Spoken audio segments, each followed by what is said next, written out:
pero malayo na. Hanggang saan kaya ako dadalhin ng pangarap ko? Yan yung tanong na palaging tumatakbo sa isip ko. Na marahil, ganun din sa isip mo. Kasi kung titignan mo, kakaiba talaga yung ginagalawan nating mundo. Parang minsan, nagtitripa na lang tayo.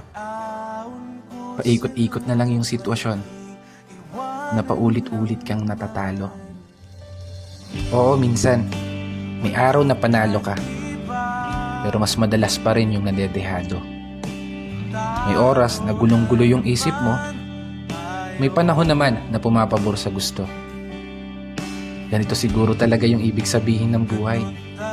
Hindi perpekto ang tempo at lahat nakaayon lamang sa tiyempo.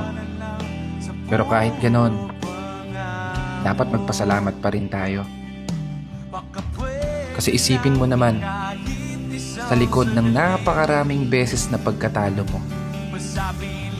eto ka pa rin, nananatiling nakatayo, sinusubukang ipanalo.